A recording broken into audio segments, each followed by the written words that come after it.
Good afternoon, Kanesugi. So, ito po ang mga grocery ay ating ipamimigay dito sa area ng Katmon Substation 4 kung saan po Substation Commander ang inyong lingkod. So, ang mga grocery na ito ay bigay din lamang po sa inyong lingkod ng mga kaibigan natin, kagaya po ni Big Bro at ni Mary Jane at Vincula na nagbigay ng grocery. So ito po ay ating ding ipamamahagi sa taong nangangailangan ng tulong. So abangan niyo po at maghahanap kami ng tao na dapat namin mabigyan ng mga groceries na ito.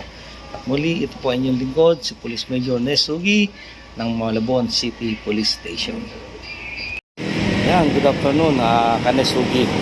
So ito, may nakita tayo rito na tutulog sa ibabaw ng tulay. So mag-asawa siguro to at na. So try natin gisingin kung saan sila nakatira. Tay! Oh, ba't siya kayo natutulog? Bakit siya kayo natutulog? Wala kayong bahay? Ha? Taga saan kayo? Tagalungos kayo. So wala kayong bahay kaya dito kayo sa tulay natutulog. Ha? Tagalungin yung payong mo, wala namang init eh. Ano no? Ano bang gagawin niyo sa bayan? Mga ngalakal. So mga ngalakal. Pero nakakakita ka naman. Malabo lang. Si nanay may katarata na ata eh. So ito, alaga nyo. So, ha?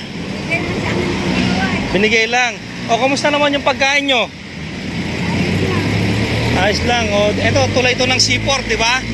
Tulay ng C4, Longos. Tama ba? O, so, gabi-gabi o araw-araw dito kayo natutulog kasi wala kayong bahay. Paano yung pagkain nyo? Ihaw isda. So, damit nyo. Saan ang mga damit nyo? Diyan nakalagay lang sa timba. Doon kayo sa karton. So, wala kayong anak? Meron, dati kong asawa, puso. Nasaan na yung anak mo? Hindi na nakakita.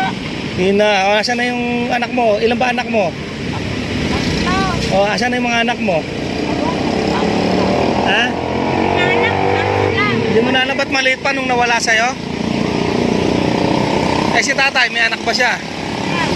Wala rin. May bibigay ako sa inyo, ha? Okay, kahit paano makatulong, ha? So, may bigas ba kayo? Wala. Okay, sige, bibigyan ko kayo. So, ito. Kunin ko yung bigas. Yan, yung bigas. Ito yung kanina na binidyo ko. At saka yung grocery. So, ito. Ay, tanggalin yung ano.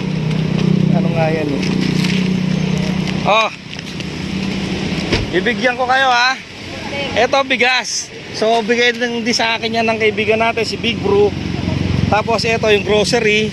Ayan, may kape na dyan. Noodles, saka dilata. Ha? So, sana makatulong din kami sa inyo. Anong masasabi mo dyan, Tay? Kahit pa paano, natutulog ka. Mamaya, mangangalakal ka pa. Ngayon, meron ka ng dilata, may grocery ka pa, may kape, saka may bigas ka. So, ano masasabi nyo sa nagbigay din sa akin yan? Ayun, kay Big Bro. Salamat ka kay Big Bro. Yan, yung bigas na yan galing kay Big Bro. Alam nyo ba yung Big Bro? Yun, yung milk tea ngayon na sa merkado na binibili ngayon na malakas ngayon yan. Ito naman, galing kay nakilala ko sa San Siangco, ay sa Katmon. So naging kaibigan ko at nagbigay rin yan. So binigay sa akin para ipamahagi rin sa inyo. So pasalamat ka kay Mary Jane at sa grocery. Ano pangalan mo, Nay? Erlinda Obillas. Erlinda Javier Obillas. Erlinda Obillas. Ikaw, Tay? Ha? Junior Santeno. Ano? Junior Santeno. Yan, si Junior Santeno. Tama ba? Junior Santeno. Tsaka si Erlinda Cubillas. So, ayan, nabigyan natin ng grocery ngayong araw na to na habang natutulog sila. inistorbo ng pulis yung pagtulog nila. Pero meron naman silang bigas sa grocery. O, pwede na ulit kayo matulog, tay, ha? O, pasalamat kayo sa nagbigay niya, kay Big Bro, tsaka kay Ate Erlinda ulit. Ayun, Big Bro, at Ate Erlinda. So, maraming salamat at ayan na po yung mga pinamahagi niyong bigas sa akin. So, ayan, tay, picture tayo, ha? Okay. O, sige, at ayan, si Kuya JR at si Erlinda na natutulog dito sa ibabaw ng tulay. Wala silang bahay na nabigyan natin ng grocery ngayon. Okay, that's all folks.